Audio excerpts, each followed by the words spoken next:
Hey guys, welcome to my channel. என்னோட special dish ஒரு ஸ்வீட்டுங்க. அரை கப் கடலை மாவு இருந்தாலே போதும், ஒரு சூப்பரான பேடா நம்ம செஞ்சிடலாம். அதுக்கு தேவையான பொருட்கள் என்னென்னு வாங்க பார்த்துடலாம். அரை கப் கடலை மாவு, அரை கப் மைதா மாவு, அரை கப் சுகர், கொஞ்சமா ஒரு ஒரு சிட்டிகை காடமம் பவுடர், ஏலக்காய் பவுடர், அரை கப் நெய் எடுத்துருக்காங்க. வாங்க எப்படி செய்யலான்னு பார்க்கலாம். வானல் அடுப்புல வச்சு ஹீட் பண்ணியாச்சுங்க. இப்போ இதுல நம்ம கடலை மாவு போட்டுக்கலாம். கேஸ் லோ ஃப்ளேம்ல வச்சுக்கலாங்க. கடலை மாவு போட்டாச்சு.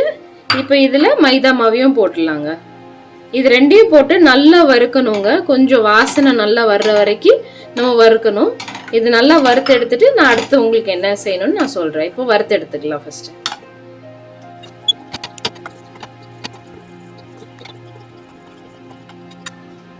இப்போ இது நல்லா வறுபட்டு வாசனை வர ஆரம்பிச்சிருச்சுங்க. இதுல நம்ம நெய் ஊத்திக்கலாங்க. அரை கப் நெய் எடுத்துருக்கோங்க. இதே மெஷர்மெண்ட் அளவுக்கு தான் நான் நெய்யும் எடுத்திருக்கிறேன், மாவும் எடுத்திருக்கிறேன். ரெண்டு கடலை மாவும் மைதா மாவு இது ரெண்டுமே இதே மெஷர்மெண்ட்ல தான் நான் எடுத்திருக்கேங்க. இப்போ இதை நல்லா ஒரு மிக்ஸ் கொடுத்துக்கலாம். எல்லா பக்கமும் நெய் படணுங்க.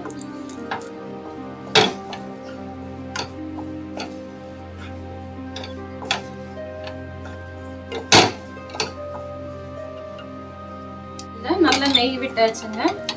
இதை நல்லா கிளறி கொடுத்துட்டே இருப்போம். கொஞ்சம் கலர் மாறணும். கலர் மாறினதுக்கு அப்புறம் இதை ஆற விடணுங்க. அது ஆற விடுற டைம்ல நம்ம எடுத்து வச்சிருக்கிற சுகரை வந்து பொடி பவுடர் பண்ணி எடுத்துட்டு வந்துக்கலாம். இப்போ இது நல்லா கலர் மாறட்டும்.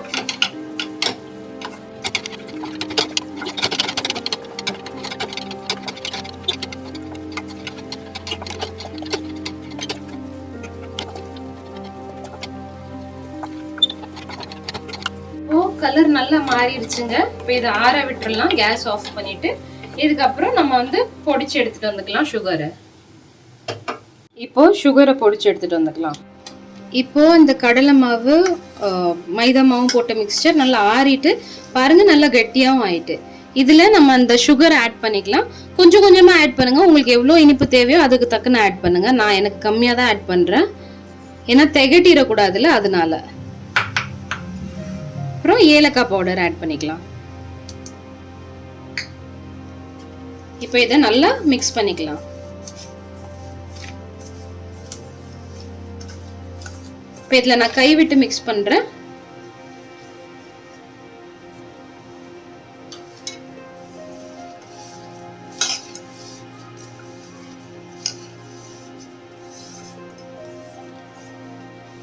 இப்போ இந்த ஸ்டேஜ்ல நீங்க இனிப்பு செக் பண்ணிக்கோங்க. எனக்கு இன்னும் கொஞ்சம் இனிப்பு தேவை, அதனால நான் கொஞ்சம் சுகர் போட்டுக்கிறேங்க. இப்போ இது நல்லா மிக்ஸ் பண்ணிக்கலாம். உங்ககிட்ட ட்ரை ஃப்ரூட்ஸ் இருந்தால் நீங்கள் ட்ரை ஃப்ரூட்ஸ் ஆட் பண்ணிக்கோங்க. எனக்கு இன்னைக்கு இந்த டிஷ்க்கு ட்ரை ஃப்ரூட்ஸ் தேவையில்லை, அதனால நான் ஆட் பண்ணிக்கலாங்க. ட்ரை ஃப்ரூட்ஸ் குழந்தைங்க விரும்பி சாப்பிடுவாங்க அப்படின்னு நீங்கள் நினச்சிங்கன்னா நீங்கள் ட்ரை ஃப்ரூட்ஸ் ஆட் பண்ணிக்கலாங்க. இப்போ வாங்க இதை வந்து நம்ம ஒரு நல்ல பேடா ஷேப் கொடுத்துக்கலாங்க.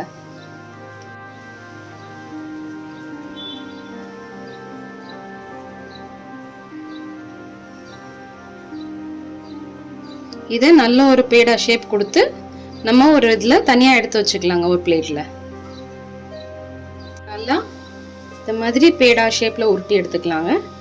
பேடா ஷேப்பில் உருட்டி எடுத்துட்டு கொஞ்சம் ஒரு 10 நிமிஷத்துக்கு ரெஸ்ட்டில் விட்டுடலாங்க. ஏன்னா நம்ம சுகர் போட்டிருக்கோங்கிறதுனால அது இலகி வரும். ஸோ அதை இலகாமல் இருக்கணுங்கிறதுக்காண்டி 10 நிமிஷம் அதை அன்டச்சாகவே விட்டுருங்க. அப்படியே பேடா ஷேப்பில் எடுத்து வச்சுட்டு அப்படியே வச்சிருங்க.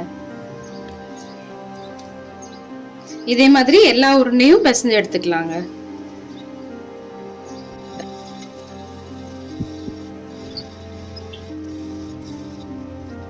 பாருங்க, இப்போ எல்லாத்தையும் நான் ஷேப் பண்ணி எடுத்து வச்சுட்டேங்க. இப்போ இதை வந்து ரெஸ்ட்ல விட்டுடலாம். ஒரு 10-15 நிமிஷத்துக்கு இதை நம்ம தொட வேண்டாங்க. அதுக்கப்புறம் நான் உங்களுக்கு காட்டுறேன் இது எப்படி இருக்குன்ட்டு. இங்கே பாருங்கங்க, சூப்பராக வீட்டில் சட்டுன்னு செய்யக்கூடிய பேடா சூப்பராக இருக்குங்க. பாருங்க எவ்வளோ சாஃப்டாக இருக்குது.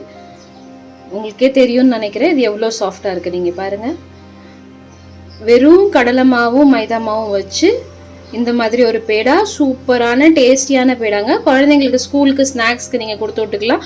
ஷேப் உங்களுக்கு எந்த ஷேப் வேணுமோ நீங்கள் கொடுத்துக்கலாங்க. நான் ஸ்கொயர் ஷேப் கொடுத்துருக்கேன், ரவுண்ட் ஷேப் கொடுத்துருக்கேன், ஓவல் ஷேப் அடியில் இருக்குது. நான் இதை கொஞ்சம் சாப்பிட்டு பார்க்குறேங்க. நல்லா சூப்பராக வாயில் போட்ட உடனே நல்லா மெல்ட் ஆகுதுங்க.